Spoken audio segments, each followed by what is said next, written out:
I used to be, and I'm ashamed of this in my past, a anime only, Oh, and there's like evidence, um, in the second look videos. Some of them, I think some which manga one? slander in some of the second look I videos. did Katsuko no Yona, or what's that called? Yona the Dawn. Yona of the Dawn. Yeah. Um, I remember in that video I said I complained because we only got like the first core of that, and then they kind of cut it off, and that's like a really long manga. That's like a 40, 50 plus volume manga. And I remember in the video being like, well, I ain't gonna read the manga. How dare I read manga? Like that was like my Fucking position. no color, like Honk shoe, right? Honk shoe, my guy. So I I've definitely changed a lot, and I definitely um have shifted over to, I would say, your side. I think you were a good influence on me, as a friend, as a manga, salacious manga reader yourself. That I definitely, in many ways, many reasons that we're gonna get into, think manga is just simply better than anime. yeah. So that's the thing. So we have why manga. The topic of this video is why manga is simply better. So there's a few ways we can take this. There's why manga is simply better than anime specifically, and then there's why manga is simply better. Period. In general. Let's start with like. Well, actually, let's start from that perspective first. Why manga is simply better as a medium, as a storytelling medium. Okay. And from like my that. perspective, manga is this beautiful fucking X factor that allows you to achieve anything that is capable in imagination with the fewest amount of creative individuals involved. When you have a product like a movie, you know, or an anime, or an anime, you can, visualize, whatever in your mind with like a movie, but you need actors. You need a production team. You need some way to do, or some way team know how to do the special effects. Or if you want to set a movie in space, you got to learn how to get people, background artists and all this stuff. And then you got 150, 200 people involved in the fucking project, all doing their own little fucking thing. And the art piece is an amalgamation of all the work.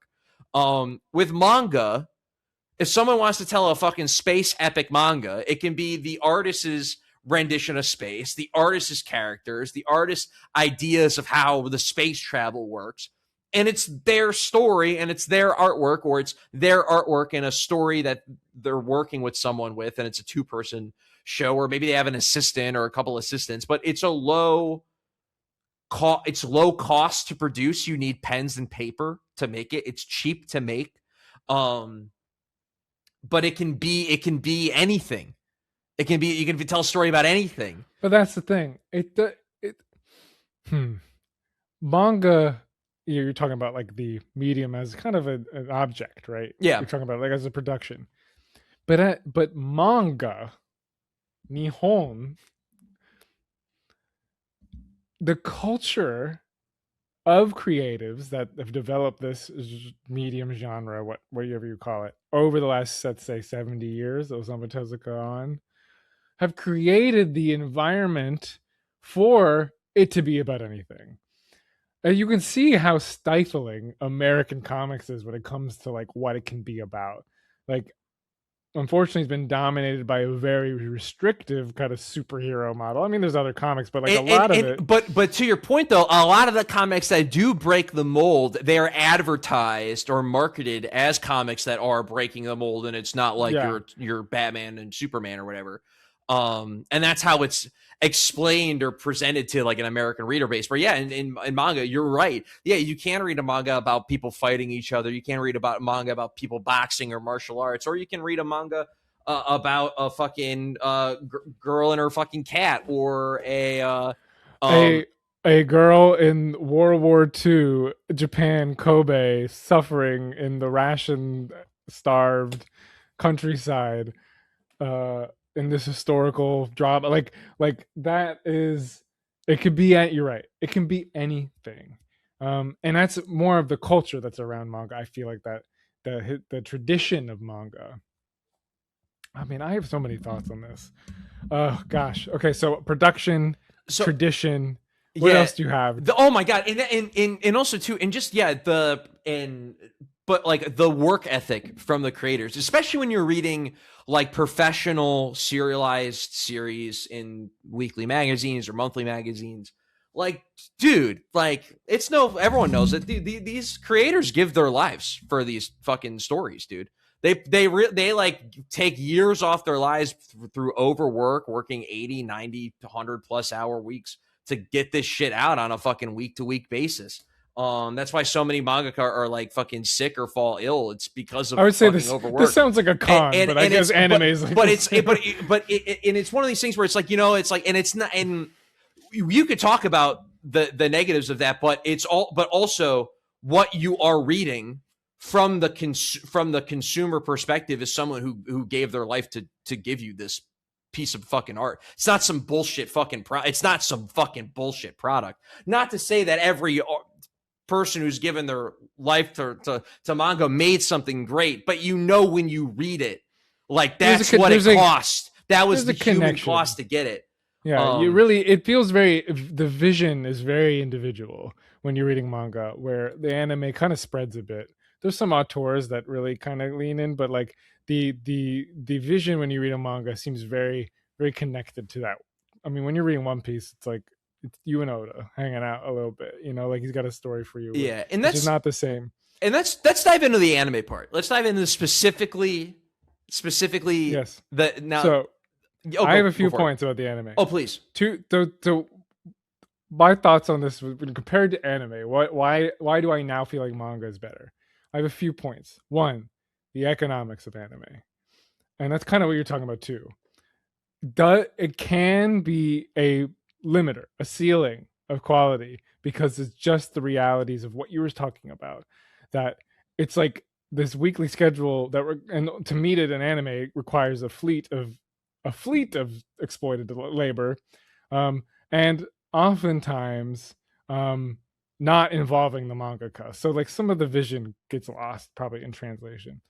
Now there a are ton some, of the vision gets lost. It's not even just a little bit. A lot of it does. You just jump scared me with that.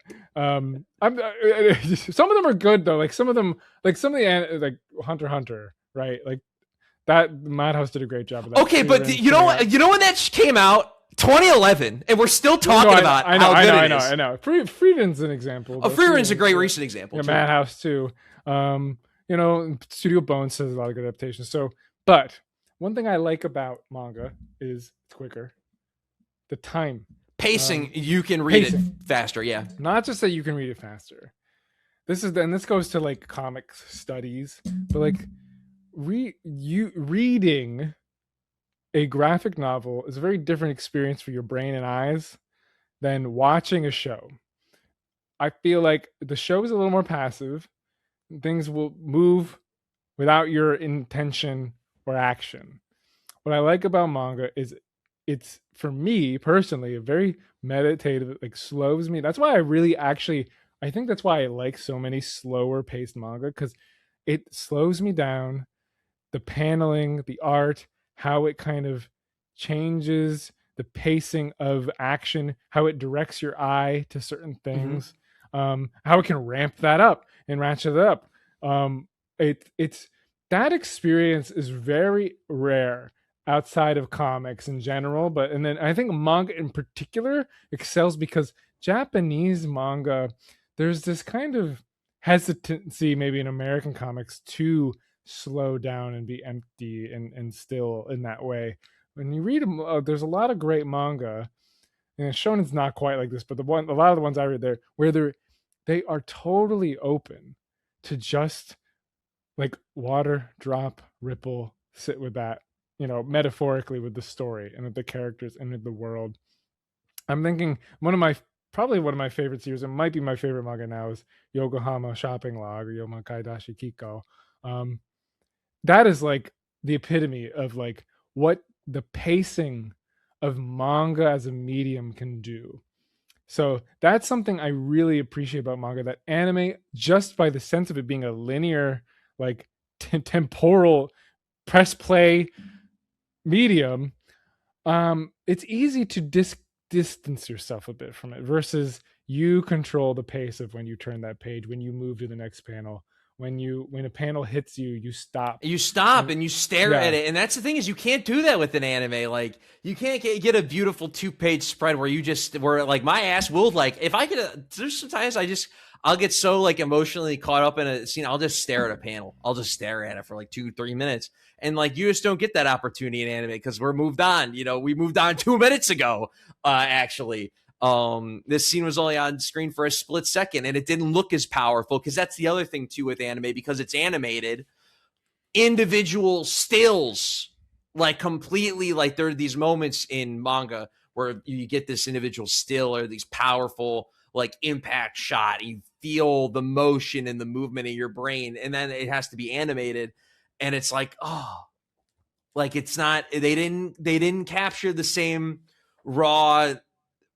rawness of the individual still image because they had to capture it in motion. It's way less detailed.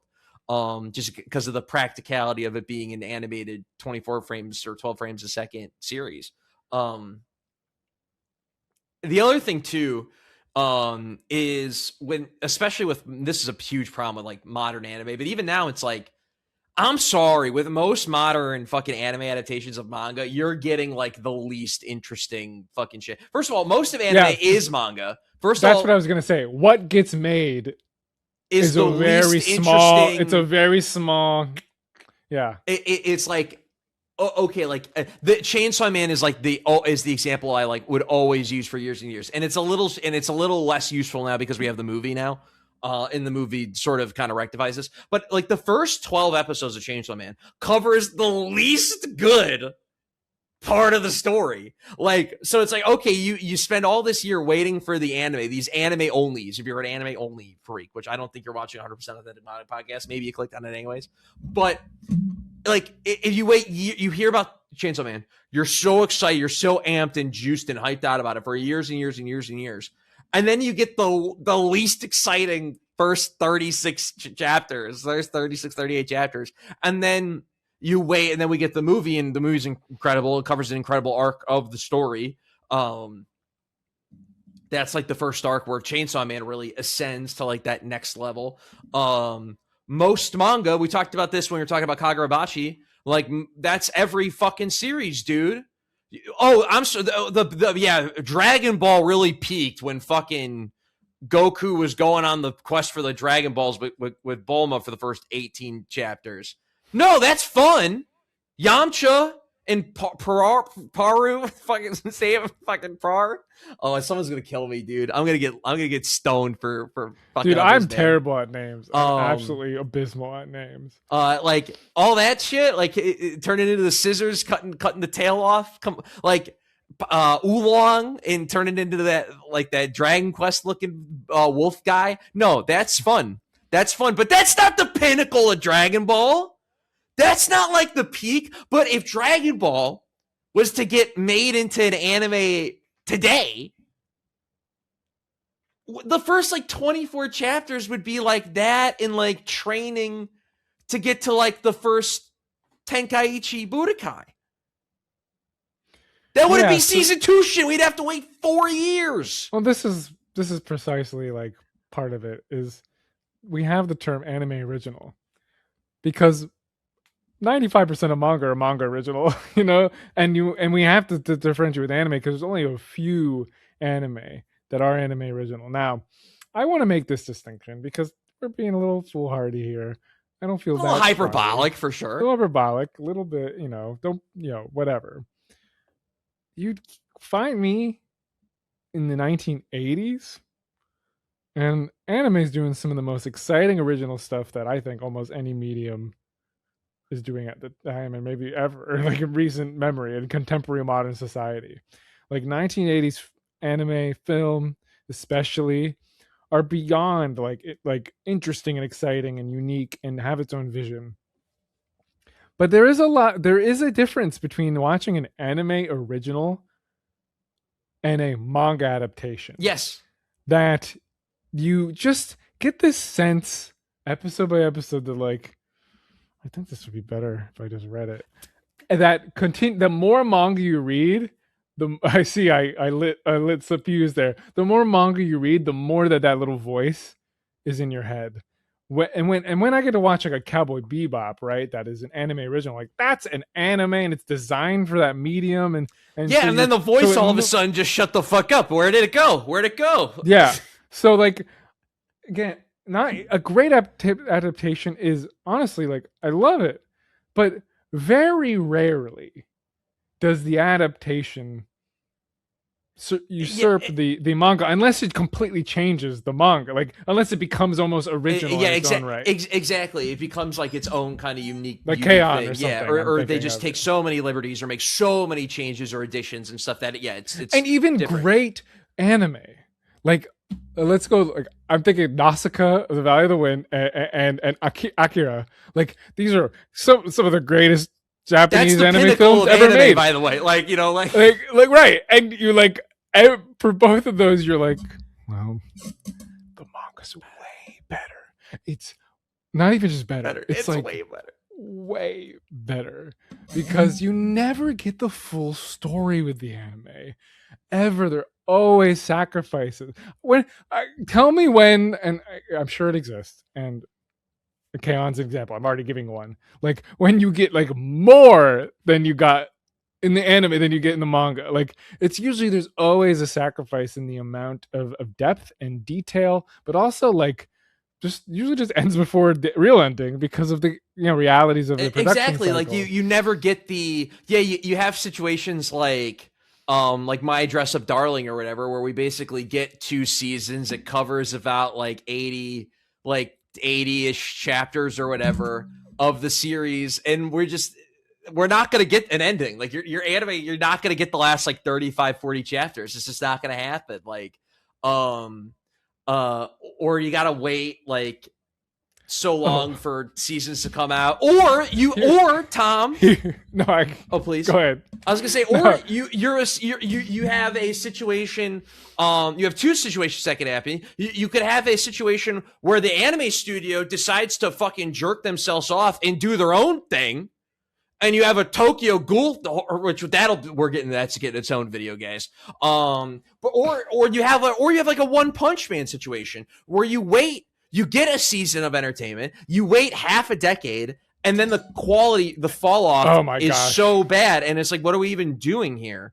Um, Mob Psycho is a good adaptation, but I will say, okay, so I'll admit Mob Psycho is probably great. I'm sure, like, and probably I've seen it.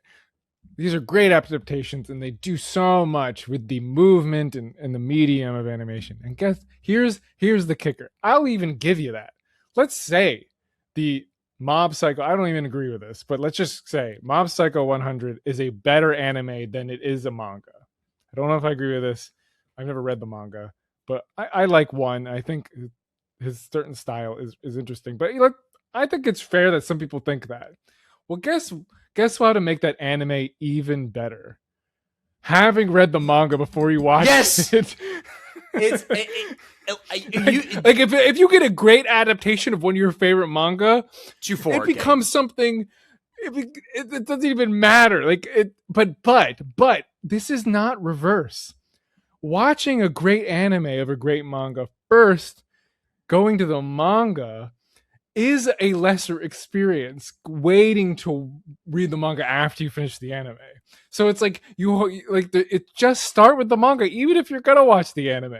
Because it's good. It's worth, a lot of these stories are worth going through multiple times because you pick up, especially a lot of good, well written manga, which is worth watching or worth reading, is stuff where early stuff in the first couple chapters is relevant, 30, 40 chapters later. But if you're reading week to week or you just or if you read through your first time and everything's new to you, details get lost in the sauce. That's what happens. But when you re-experience it, you're like, oh, that was good foreshadowing, or oh, that was cool, like that was exciting, or like this is a new experience for me since I'm caught up on so many newer series. Some of my favorite series have been getting anime adaptations, and like Blue Box was fucking awesome, dude. Witch Watch, dude. The Witch Watch anime adaptation I thought was killer. I thought they did a fantastic job. And it was so fun to watch the opening and to see him like, oh, that's that chapter where Khan's at 10 times speed. That's the chapter where they do this. Oh, hey, oh, it's cool. Oh, they're foreshadowing this and this that doesn't get revealed until what will be season 2 stuff. Like, that's exciting to me as someone who's read it and knows all the stuff. Can you talk about, for just briefly, please, Sakamoto days? Oh, yeah. Yeah, we could talk, because this is why I'm so passionate about this topic, about why it's better and why I have so much hatred towards anime.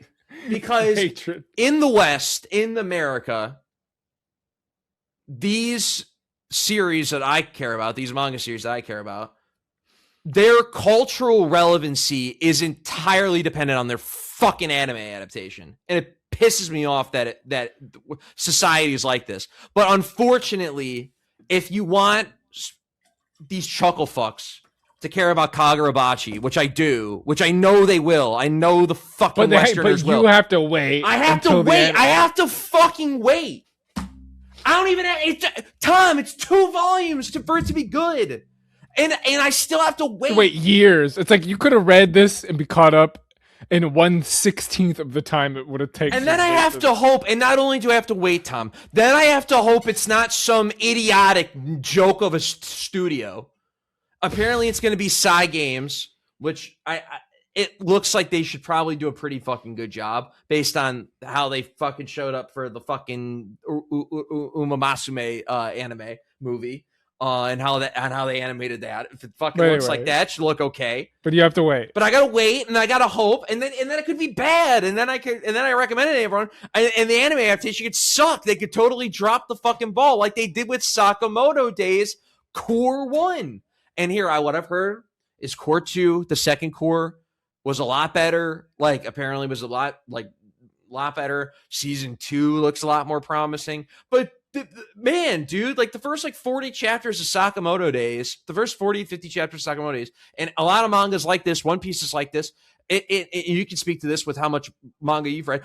Is One Piece the same manga in Whole Cake Island that it is in East Blue? No, it's not. It's fundamentally like a different thing. Yeah, same characters, same plot, kinda, but no, it's totally different things. Sakamoto Days is kind of like that. Sakamoto Days is like a fun sort of slice of life action comedy series at the start, and then kind of becomes a more serious battle series in what we're going to be covering in season 2. And the whole first core kind of fucked all that shit up. A lot of these really great slice of life moments that are important to recall and remember when shit's really serious was not adapted fucking properly. They skipped the bus. The chapter 2 bus chapter that's amazing and is a great action scene, and I fucking love the bus. I was very excited, Tom.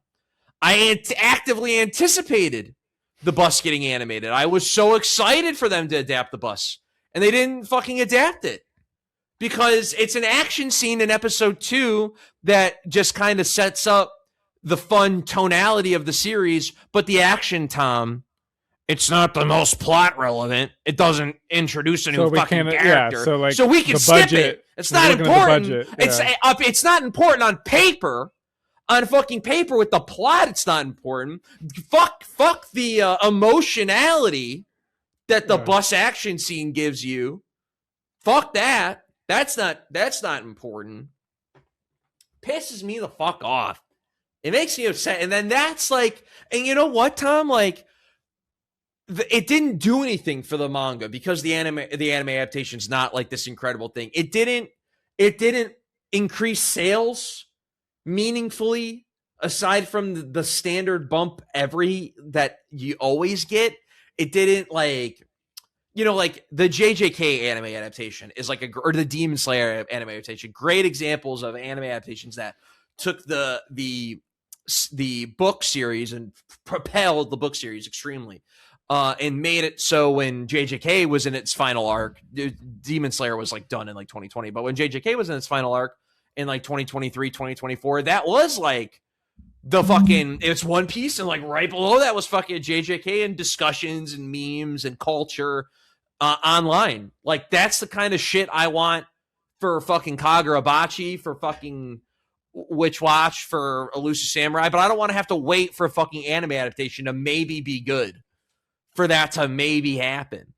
And then it's like, or like Elusive Samurai. Elusive Samurai is great, but I'm fucking sorry. The first 15 chapters, I'm sorry, first 50 chapters, little sloggy. It's a little bit of a, like, you gotta have to commit to it a little bit. Yeah, but reading 50 chapters time to commit it versus watching probably what, like a season or two of anime. Yeah, you're watching like, the first like 12 episodes. You're watching like 4.5 hours of content, and then the second season, which we're getting, like the first half of the second season is going to be a lot of that stuff too. And they tried, and they had some, and it's like one of these things. And this is the other thing too, Tom, is you have scenes in the Elusive Samurai anime that are gorgeous. It's like, I can't believe it looks this good.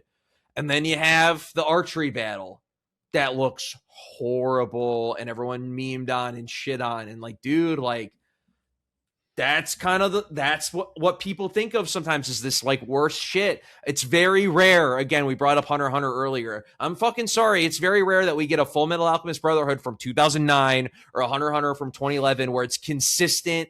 The art quality is consistent the whole way through, where a lot of it's like, oh, dude, they popped off for this fucking fight. Yeah, and the rest of the episode looked like fucking shit. Meanwhile, Hokuzono Sensei pops off every fucking week. I just have the Kagurabachi right. I know. He pops off every week. You know, like, yeah. I tend to like think that as the best anime adaptations rely on good source material too. Like it's like only the best manga can produce a good anime adaptation in the first place. I love an OP and an ED, by the way. And that's something I love about anime, is like coming back to that opening song and ending song. Do you know how much more you'd appreciate it if you knew all the symbolism? If you knew what's in an OP before Mother's Basement told you? Before you right before Mother Basement told you, like, okay. And for instance, like this manga here, I brought this for instance here. In this corner of the world, I mentioned briefly at the beginning of this, Fumio Kono. Great manga. This is the whole thing. It's just one kind of big thing. There was a film that came out a few years, 5-6 years ago, and it's as good as it could ever be. It's a piece of art. I love the movie. And so like that's when you can get like the best, most consistent animation is in a film, right? Yeah, totally. Well, films can only be an hour and a half. Or what, hour and a half, maybe 2 hours. Like, so this is one of my favorite manga. It's one of the best I think I've ever read. It's beautiful, and the film does so many things that the manga does, and the film's able to do it really well. One thing in particular is later. This is a spoiler, but this is you're fine. The character is bombed by a American plane or whatever. And loses not a spoiler. No, I'm getting there. World War II historical. Well, you don't know if the character is gonna get, but the character gets bombed and loses their arm. This character's an artist. She likes. Okay, yeah. And she loses her dominant hand. And when that happens, oh, this is such a great, dude. This is good. The mangaka, and you can only do this in manga, dude, draws with her left hand for the rest in the background for the rest of the manga. So you can see how scratchy and squiggly it is. Yeah. Because she's now squiggly with her own left hand, like she got amputated. All the backgrounds for the next like decent bit, like three That's using the medium, baby. And they do a good job in one scene doing that in the anime. And it's a really powerful scene. But the amount of stuff they cut out of this wonderful manga building up to that moment, and afterwards her living with it, it's almost like it's not even the same thing. Like it's almost like the anime is a companion to this great story with all these great decisions then get emulated well in animation. It's a beautiful movie. The music's incredible. The watercolor art, like it's just incredible film. And yet you have to read them. The manga's better. Yeah. Like the manga's like, it's so good. And the manga's able to shift tones more easily to like fun facts and cute, funny moments and the pain and horror and like all these things. So like, I this point is not that anime sucks, because that's an example of like, I think that film is one of the best anime films to come out in the past 10 years. It's the pinnacle of what you can achieve with the anime medium. Yet still it falls at the fucking knees. Yeah. Like that technique of like, oh, the mangaka, like the intimacy of that decision she makes about drawing the back of the left hand just hits so much harder than a emulated aesthetic in an animated film. Yeah, for 2 minutes, and then the 20 minutes or 30 minutes left of the movie. So like that's it's a nuanced thing. It's something that I experienced over time. It's not something I'm gonna go die on a hill for. Maybe you will. I will. I will die on this hill. Like I'm glad that movie exists, but the movie doesn't exist at all if it wasn't for the manga. I think that's my that's the thing. It's like even that it's like this great movie or film. It's like it's still coming from the source material. Also, comedy is better in manga than anime. Too. Oh yeah. Well, because you have full rhythm of the jokes. It's unfair. That it's like one of these things because reading is hysterical. It's such a broken medium. In a sense. Speaking of, Azumanga Daioh, a manga versus anime adaptation. Oh yeah. Completely night and day. You read the manga, you don't watch the anime. Fundamentally different, because it's like it's you have full control over the pacing, therefore the pacing is perfect. Like because you have full control, it's perfect. Same thing with just being able to sit with panels and characters. I think it's wonderful. Yeah, I mean, we really.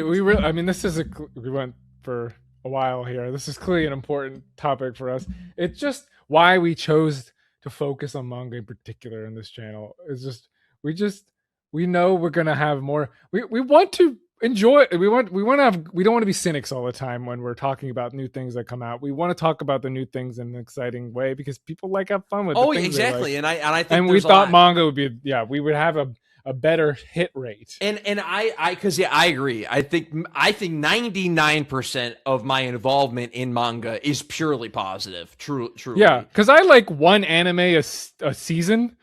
Yeah, maybe, right. Or one where you really connect with it and stuff. Out of 50 shows, maybe one of them a season. I'm like, oh, this is pretty good. Rarely does it even go beyond that.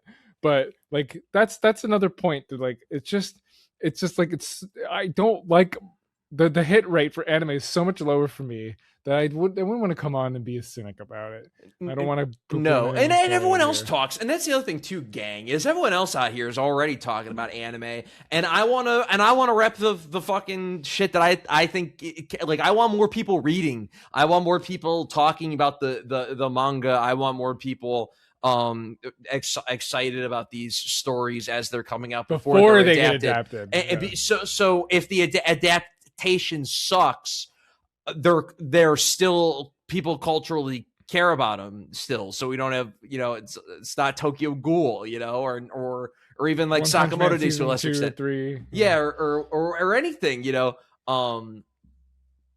like that. And I want more manga stories that I care about to get some love and respect and some cred on their fucking name, regardless of how good regardless of if they happen to get animated by Mappa or not. Yeah, that's all I got, Sam. I think honestly, I think we hit our stride, and I think we convinced a lot of people today. Oh yeah. Let us know. By the way, what are your favorite manga that got either a butchered anime adaptation or filler arcs all over the place. Or maybe like what about an anime like ruined, like or not ruined, or just like they're like, man, they really fucked this thing up specifically that I really cared about, like the Sakamoto. What was the turning point? Yeah, I want to know. Like, just leave your thoughts and horror stories in the comments below.